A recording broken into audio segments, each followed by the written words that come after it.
a poem about Hampshire before Doomsday. That's the Doomsday Book.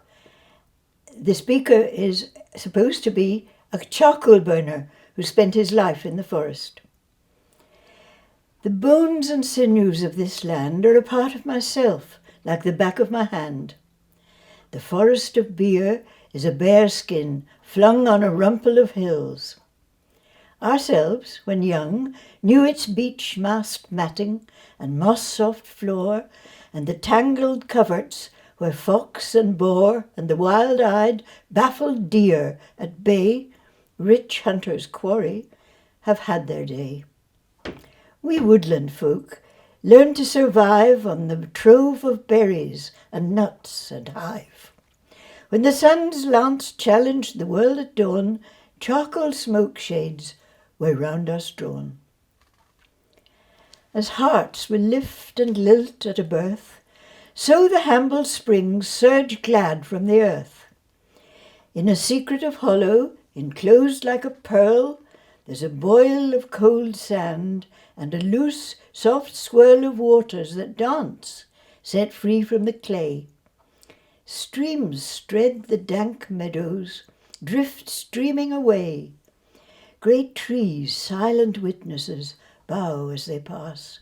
They skirt the cool cloister and thread the morass, grow strong for the plunge down the narrow mill course. That wheel knows the power, but never the source. Downstream, the ploughshare has ribboned the sward. The neat strips and barley strips slope to the ford where watercress straggles, and butterflies glide in rafts down air currents at midsummer tide.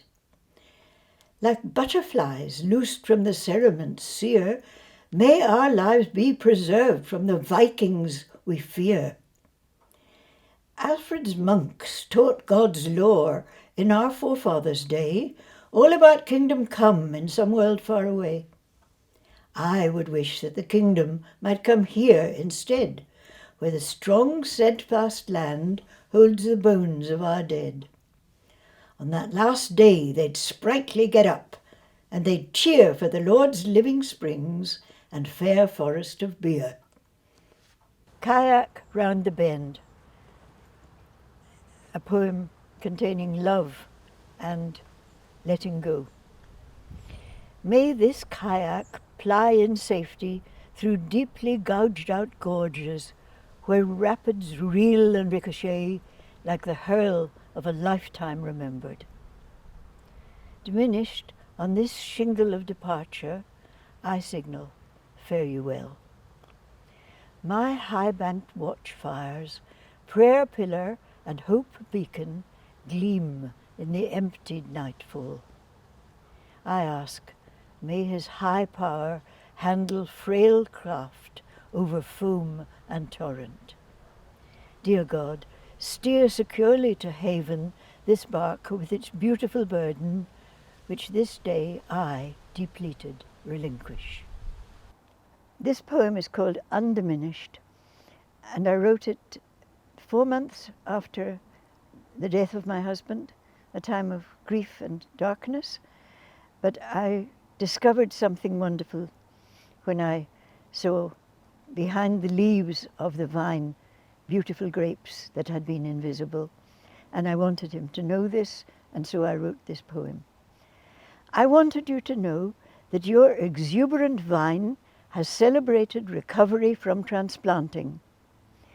Grape clusters lurking in leaves like multiple bursts of laughter behind a screen amazed me, unprepared for mirth and the vine's crescendo. Yes, at midsummer you took leave. What you planted, another has gathered. Days shorten. Successive dawns shrink south on our horizon, the forest's cold shrugged shoulder, nudging earth closer to solstice. Tokens of waning and standstill you outfaced, refusing negation and owning deeper than heartbeat the dynamic of resurgence. Your departure out of this time zone augment our horizons and harvests. You went, undefeated but sighing, dear landscapes all abandoned, desirable holdings relinquished. Now I, your beneficiary, discover myself, to my amazement, being graced with glad survival to fruitfully celebrate your well-achieved transplanting.